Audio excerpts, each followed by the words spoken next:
Even on Skye, we'd heard that the newspapers had taken up our cause. There had been rumblings of support before, but as the rent strike spread across the island, we became the news of the day. In Inverness, Glasgow, Edinburgh, London, we had every reason to hope that no longer would the abuses of the landlords and the complicity of the law be ignored.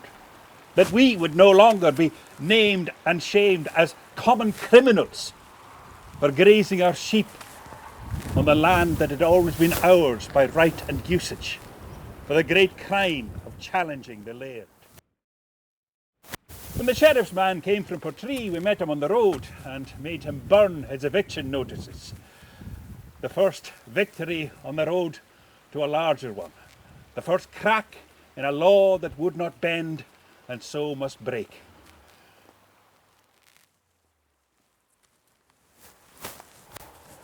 As it was, it gave them the excuse to do what they had not dared before. They sent for Glasgow police, if you can believe it. 50 armed men under cover of darkness, cowardly and dishonourable. The great British government, with half the world under its heel, had come to Braes, a place, as I'm sure, as remote to the politicians as Cairo or Rangoon. We said to them what we'd said to the sheriff's man before them, that we had done nothing more than was our right.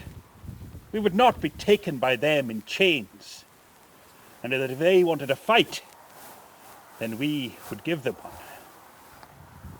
A riot, they called it. They told us to disperse, but where were we to go? They may have read the Riot Act, but it was them who charged us.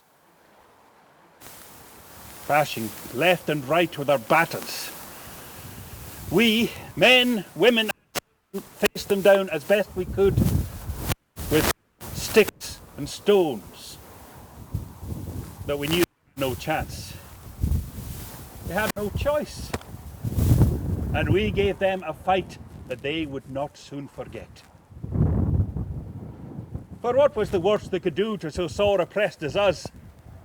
Prison, with 4 solid walls and a slate roof to keep out the rain, when we were only permitted to thatch our own cottages with the sheep's straw, with meals provided and no danger of shortage, and for our voices to be heard in open court, when those in power would have us cowed and begging to keep a roof over our heads. No, indeed, prison held no fear for the likes of us. But we knew that the great mass of people would not stand for it. For the poor outnumber the rich, although they are powerless alone. And they would soon see that we had not been going against the law of the land, but the law of their proprietors. And that they may crack our skulls, but they'll never silence our voices.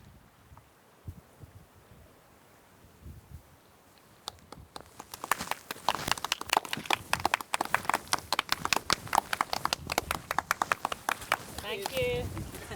Please spread the word. Hi, my name's Lynn. I live in Glendale in the northwest of Skye, the home of the Glendale Martyrs. So this was a piece that was quite relevant to me.